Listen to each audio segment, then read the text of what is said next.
Good morning. My name is Emilia and I am a representative from Frankston Hospital and I am currently a nurse. When it comes to deciding if non-smokers should take priority over smokers on hospital waiting lists, I would agree that they should. As people that are non-smokers have made decisions in their lives not to smoke and are not endangering their health in any way. So for that they should be commended and given the opportunity to be considered for health support and surgery before those who are smokers. Hospital waiting lists in this day and age are huge, and getting priority over someone else is essential. Hospitals like to give every individual an equal chance in getting treatment and having surgery. But when it comes down to who needs the treatment first, or who is more critical or have a chance of losing their lives, the decision of priority is difficult, and in most instances it comes down to people's medical history and if they are smokers or not. Every individual has a choice and has the right to their freedom. So when someone chooses to smoke, it is on their own grounds. So why then are we questioning if smokers deserve priority on hospital waiting lists? Let me brighten up the issue and why they don't deserve that sort of priority. Well, firstly, they choose to damage their health once they put a cigarette in their mouth. Even though when they buy a cigarette pack, there are so many warnings and signs trying to stop them from lighting a cigarette. The Health Minister of Australia, Nicole Roxon, was one that came forth with the new packaging on cigarette packs in order to educate and warn these smokers of the dangers and health risks that happen by having a cigarette. On her packaging, she shows unappealing and revolting images that cover most of the cigarette pack of what happens to people's toes, teeth, and their overall physical appearance from smoking. Also, there are titles to accompany the images, some which are "Smoking causes blindness," "Smoking causes mouth and throat cancer." By seeing this, they would think that smokers would quit smoking. Well, I would, because they are pretty heartbreaking images to see, and I would not want to do that to my own health and body.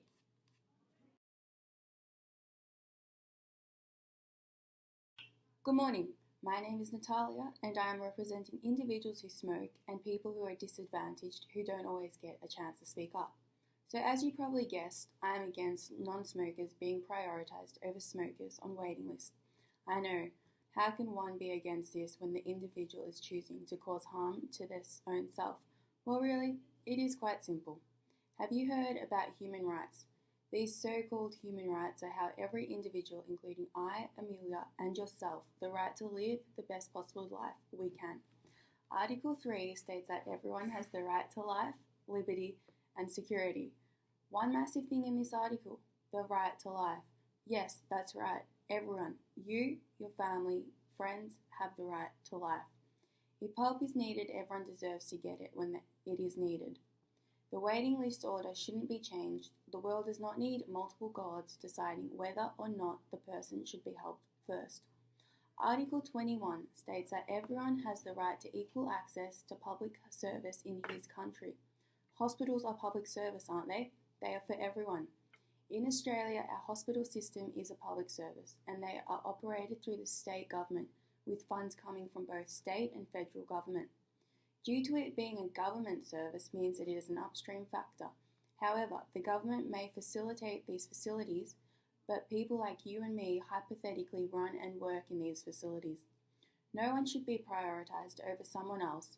We all want one outcome, and that is for everyone in Australia and in the world to be able to live life to the fullest, meaning they can reach their full potential and live a life to their highest quality. But if they don't get the chance of help due to being pushed down on the waiting list, we won't be seeing this. We'll be seeing higher rates of mortality and morbidity rather than lower rates. We all wait in line, we wait our turn. Rather than looking from a smoking sense, it is like saying to an individual who is overweight that they should wait at the end of the line in a restaurant because others need food more than they do.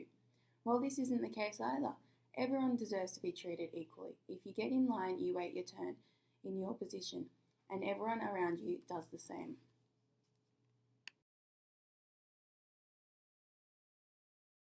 Even though smokers are being warned of the risks of smoking, they still choose to smoke. So why should they get priority on waiting lists when they don't even care about their own health as it is? It is not like they can say that they don't know what smoking does to their health. It is everywhere, on billboards, on cigarette packs, and even on day-to-day news. So there is simply no excuse for them to say that they don't know the risks. In the Herald Sun, Lucy Van Dunberg, medical reporter, on February the 24th, 2015, made it clear in her article that smoking increases the risk of heart disease, stroke, and cancers of the lungs, mouth, esophagus, and many more. Look at how much damage these smokers have already done in their health. And my opponent wants to give them priority on hospital waiting lists. Lucy also specifies that just by having 10 cigarettes a day doubles the risk of smokers dying prematurely compared with non-smokers. If that is not alarming enough, then I really don't understand why these people won't stop smoking. This all shows that no matter what help we offer these smokers, some still choose to smoke out of their own free will. So that is why non-smokers should never be punished when it comes to getting priority on hospital waiting lists. The Australian government is even putting up prices of cigarettes to stop people from buying them. So if these smokers ignore these warnings and signs, then it is clearly on them if they want priority on hospital waiting lists. It is simple. Stop smoking and get priority. Stop endangering your health, and you might not even need to worry about hospitals and waiting lists, because you are treating your body with the right amount of nutrients and respect that you should be less likely to have diseases or health problems, meaning no need for hospitals. All outcomes change with one decision. Should I smoke or should I not? The decision is up to you.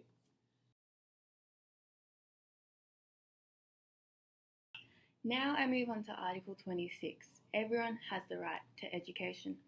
Education is a social determinant. Not everyone has the opportunity to be educated, or depending on an individual's socio-economic status, the school may not educate the children to a high standard. They may not teach them the risk and protective factors. Without a proper formal education, the children may not know the risks associated with smoking, which is one of the many reasons we cannot prioritise non-smokers over smokers on hospital waiting lists. We mustn't discriminate because we don't know the reasons why one is smoking in the first place. Maybe them receiving the help will make them realise what it is doing to their body, and they will see that they are practically self-harming their internal organs. Maybe that is the only help and care they get or have gotten in a very long time. As a democratic country, we should not, I repeat, we should not make someone feel unworthy of help or feel like their government has rejected them. The Australian Bureau of Statistics National Health Survey first results 2014-2015 found that 21.4% of people living in areas of most disadvantaged smoke daily, compared with 8% who live in areas of least disadvantaged, which proves that we should be putting more funding into education to educate those individuals, the children who are living in the most disadvantaged areas of Australia. So just maybe, if we thought about the education aspect, there would be no need to be having this debate, or at least it wouldn't be as big as what it is. One thing that we have to remember is that our future choices are really determined on what we learn at a young age and how our peers and role models and family influence us. So in conclusion, I am against non-smokers being prioritised over smokers on hospital waiting lists. That is my opinion, and now it is your turn to choose whether you are for or against. That's it for today, folks. Thank you for listening. Over and out.